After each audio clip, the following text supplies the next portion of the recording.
In the history of professional football, one man holds 36 NFL records, a record in itself. His 22,895 receiving yards stand 5,403 yards ahead of his nearest competitor. His 197 touchdown receptions are 41 more than anyone else has ever scored. And his 1,549 career receptions tower over the competition. These aren't just numbers. They're the statistical footprint of the most dominant wide receiver to ever play the game, Jerry Rice. For 2 decades, Jerry Rice didn't just play football, he redefined what was possible on the gridiron. In a league where the average career spans just 3.3 years, Rice dominated for 20 seasons, transforming from a small school prospect into the greatest receiver, and arguably the greatest player, the NFL has ever seen. Today, I will do what others won't, so tomorrow I can accomplish what others can't. Jerry Rice. This is the story of how a brick mason's son from Starkville, Mississippi, became the standard by which all receivers are measured. How his legendary work ethic, precision, and competitive fire allowed him to not just survive, but thrive across 3 different decades in the most physically demanding sport in America. This is how Jerry Rice dominated the NFL for 20 years. Jerry Lee Rice was born on October 13, 1962, in Starkville, Mississippi. The son of a brick mason, Rice developed his exceptionally strong hands by catching bricks that his brothers threw to him while working for their father. I think that work ethic came from my parents. You know, my father, he was a bricklayer, and my father would take me to work with him during the summer. We would start around 7 o'clock. You know, it's like 115 degrees outside. I get done about 4 o'clock. My brothers and I would be up on the scaffold, and they would toss the bricks up. And I would just snatch them out of the air just like that. So there's that myth about me learning how to catch football from catching bricks. But surprisingly, Rice didn't start playing organized football until his sophomore year of high school. Major college programs overlooked him, and he ended up at Mississippi Valley State University, a historically black Division 1AA school. We called him World because there wasn't a ball in the world he couldn't catch. You could see it even then, the way he worked, the way he prepared. He was different. At Mississippi Valley State, Rice broke NCAA records for receptions, yards, and touchdowns. His partnership with quarterback Willie Totten became known as the Satellite Express, and together they rewrote the Division 1AA record books. Rice caught 102 passes for 1,450 yards and 14 touchdowns as a junior, then exploded for 103 receptions, 1,682 yards, and 27 touchdowns in just 11 games as a senior. But playing at a small school, many NFL scouts questioned whether his dominance would translate to the professional level. The San Francisco 49ers and their visionary head coach Bill Walsh saw something others missed. Walsh had been tipped off about Rice by a friend who coached the opposing team in a game where Rice caught 24 passes. The 49ers traded up to select Rice with the 16th overall pick in the 1985 NFL Draft, sending their first and third-round picks to New England to secure the Mississippi Valley State star. The San Francisco 49ers select the 16th pick in the first round. Wide receiver, Jerry Rice, Mississippi Valley. Rice's NFL journey began modestly. In his rookie season, he struggled with drops as he adjusted to the complex San Francisco offense, finishing with 49 catches for 927 yards. Critics were quick to label him a potential bust. But on December 9, 1985, something remarkable happened. Rice caught a pass that would mark the beginning of an incredible streak. 274 consecutive games with a reception, a record that would stand for nearly 2 decades.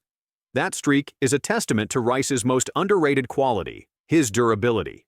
He never missed a game in college or the pros until his 13th NFL season, a span of nearly 200 non-strike games. Covering Jerry was a nightmare, recalls former NFL defensive back Darryl Green. His route running was so precise, you knew what was coming, but you still couldn't stop it. And then when he caught it, he was just as dangerous after the catch. He had this unique ability to get faster in pads. On the street, he might not be the fastest, but on the field, he was faster than everybody. By his second season, Rice had found his footing. He led the league in receiving yards, 1,570, and touchdown receptions, 15. But it was the strike-shortened 1987 season where Rice truly announced himself as a force unlike anything the NFL had seen before. In just 12 games during that strike-shortened season, Rice caught an astonishing 22 touchdown passes, setting an NFL record that would stand for 20 years until Randy Moss broke it in 2007, though Moss needed 16 games to do what Rice accomplished in just 12. Rice's dominance earned him NFL MVP honors, a rare achievement for a wide receiver in a quarterback-driven league. His performance that season wasn't just impressive, it was revolutionary. September 11, 1988, Week 2 against the New York Giants. With the 49ers trailing 17-13 in the final seconds, Joe Montana launched a deep pass down the right sideline. Rice caught it and eluded two defenders, causing them to collide as he raced 78 yards for the game-winning touchdown. The play showcased everything that made Rice special: his route-running precision, his hands, and his ability to turn a routine catch into a spectacular touchdown. This clutch performance foreshadowed what was to come in that season's championship game. Super Bowl 23, January 22, 1989. On football's biggest stage, Rice delivered one of the greatest Super Bowl performances ever. Despite being constantly double-teamed by the Cincinnati Bengals, Rice caught 11 passes for a Super Bowl record 215 yards and a touchdown, earning MVP honors. His critical catches during the legendary Drive of the Decade helped set up the game-winning touchdown with under a minute to play. It was the first time a player other than the starting quarterback had been named MVP in a 49er Super Bowl. "Jerry got to the post more than anyone in history," former teammate Ronnie Lott once said. "Somehow he always got behind the safety. I don't know how he did it, but I was happy he did. And he was a star. He rose to every occasion. The bigger the moment, the better he played." Rice's connection with Joe Montana became one of the most lethal quarterback-receiver combinations in NFL history. Together, they won back-to-back championships, with Rice scoring 3 touchdowns in Super Bowl 24, as the 49ers demolished the Denver Broncos 55-10, the most lopsided Super Bowl in history. But what truly separated Rice wasn't just his natural talent, it was his legendary work ethic. His off-season hill training regimen became the stuff of NFL lore. Every summer, Rice would run a 2.5-mile trail known as The Hill in the San Francisco area. The steep incline and demanding terrain helped build the endurance and leg strength that allowed Rice to maintain his speed late in games when defenders were tiring. "I've never seen a player more driven or willing to work harder to become the greatest of all time," said former 49ers coach George Seifert. His perfectionism was evident in everything he did, in the way he carried himself both on and off the field. Rice's practice habits were equally legendary. He would run every route at full speed, even in walkthroughs. He would stay after practice to catch hundreds of additional passes. He studied film relentlessly, looking for the slightest advantage against opposing defensive backs. This dedication allowed Rice to master the nuances of route running, developing a precision that made him virtually uncoverable. When Montana was traded to Kansas City in 1993, many wondered if Rice's dominance would continue. Instead, he formed an equally devastating partnership with Steve Young. Together, they would lead the 49ers to another championship in Super Bowl 29, following the 1994 season, giving Rice his 3rd Super Bowl ring. In that game, Rice caught 10 passes for 149 yards and 3 touchdowns, further cementing his reputation as the ultimate big-game performer. "Having played with great quarterbacks in Joe Montana and Steve Young, this guy is on planet Pluto," said former NFL analyst John Madden. "He's beyond the Pro Bowl and Hall of Fame. He's the only guy that dominated a position so far beyond anyone else." September 5, 1994, Monday Night Football against the Los Angeles Raiders. With the nation watching, Rice scored his 127th career touchdown, breaking Jim Brown's 29-year-old record. He would go on to score 208 total touchdowns in his career, 33 more than second-place Emmitt Smith. It's a record that many football experts believe may never be broken. The 1995 season showcased Rice at the peak of his powers. At age 33, when most receivers begin to decline, Rice recorded 122 catches for 1,848 yards and 15 touchdowns, one of the greatest receiving seasons in NFL history. His ability to maintain elite production well into his 30s defied conventional wisdom about the aging curve for NFL wide receivers. As Rice entered his 30s, then his late 30s, experts kept waiting for the decline that comes for every athlete. It never came. While most receivers are long retired by their mid-30s, Rice continued to produce at an elite level. His secret wasn't just physical conditioning, it was his ability to adapt. As he lost a step of speed, Rice compensated with even more precise route running and an encyclopedic knowledge of defensive coverages. Rice's dedication extended beyond just training. He was meticulous about his diet and recovery, long before such practices became commonplace in the NFL. He avoided alcohol during the season and maintained a strict sleep schedule. This holistic approach to his profession allowed Rice to maintain his body at peak performance levels far longer than his peers. After 16 remarkable seasons with San Francisco, the 49ers made the controversial decision to release Rice in 2001, believing his best days were behind him. The Oakland Raiders disagreed, signing the 38-year-old to a 4-year contract. Many viewed this as a ceremonial signing, a chance for Rice to finish his career with dignity but limited production. Rice had other ideas. Jerry was so explosive off the line and had the ability to always finish plays like no one else before or after, said former Raiders teammate Tim Brown.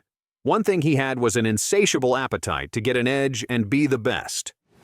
The 2002 season with Oakland. At age 40, when most players are long retired, Rice helped lead the Raiders to Super Bowl 37, catching 92 passes for 1,211 yards during the regular season.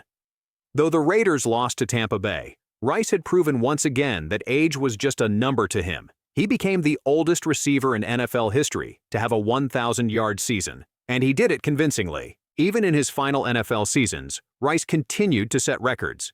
In 2004, at age 42, he became the oldest player to score a touchdown in NFL history. Rice would finish his career with brief stints in Seattle and a preseason with Denver before retiring in 2005 at age 42. His final numbers were staggering: 1,549 receptions, 22,895 receiving yards, and 197 receiving touchdowns, all NFL records by substantial margins. Perhaps most impressively, Rice's career receiving yards total is nearly 5,000 yards more than the second-place receiver. To put that in perspective, that gap alone would rank 48th on the all-time receiving yards list, meaning the difference between Rice and second place is greater than the entire career output of many Pro Bowl receivers.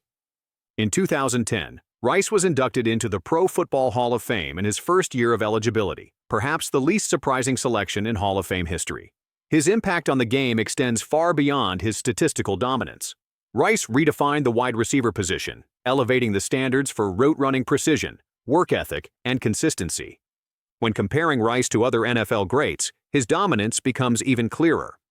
While Randy Moss may have had more touchdowns per season, 10.4 compared to Rice's 9.9, Rice's longevity and consistency put him in a class of his own.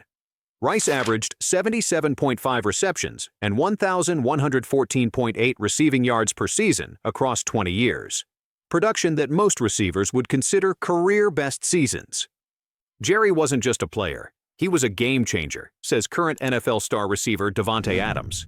He brought a level of excellence and dedication to the field that was unmatched.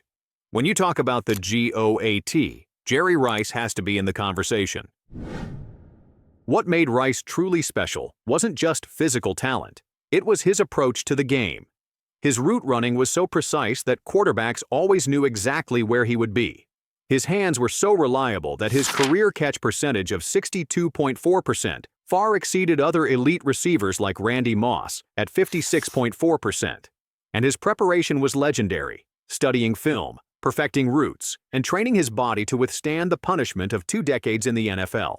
The consistency. While not a single game, Rice's most impressive achievement might be his 11 seasons with over 1,000 receiving yards. Or perhaps it's his 14 Pro Bowl selections, or maybe it's the fact that he was still producing at an elite level well into his 40s when most players are long retired. This consistency is what separates Rice from other great receivers who may have had higher peaks but shorter careers. Rice's impact extended beyond just his on-field performance. He changed how teams evaluated wide receivers, placing greater emphasis on route running precision and work ethic rather than just raw speed and athleticism. He influenced generations of receivers who studied his techniques and tried to emulate his approach to the game. His legacy is also evident in how he changed the perception of small school prospects. Rice proved that elite talent could emerge from anywhere, not just traditional football powerhouses. His success opened doors for other players from historically black colleges and smaller programs who might otherwise have been overlooked by NFL scouts. Rice's career also coincided with the evolution of the passing game in the NFL. As rules changes made passing more prominent, Rice was perfectly positioned to take advantage. He helped transform the wide receiver from a complementary position to one of the most important in football, paving the way for the receiver-centric offenses we see today. Beyond his statistical achievements, Rice's cultural impact was immense. He became the face of the 49ers dynasty of the 1980s and early 1990s, one of the most dominant teams in NFL history.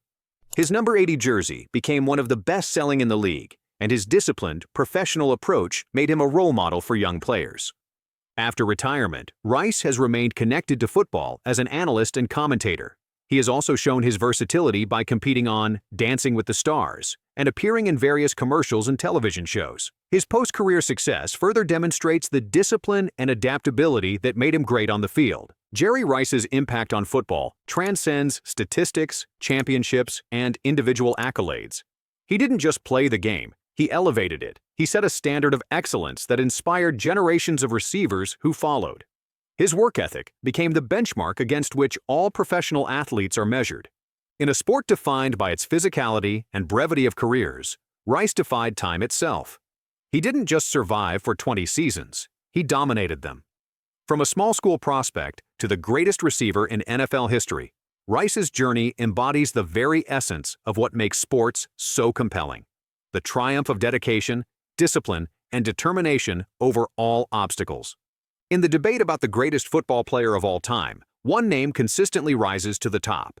In 2010, he was voted the number one player in NFL Network's The Top 100 NFL's Greatest Players, and in 2019, he was voted the greatest player in NFL history by USA Today Sports. His records may stand for generations, not just as numbers in a book, but as a testament to what is possible when extraordinary talent meets unparalleled work ethic. Jerry Rice didn't just change how the wide receiver position was played.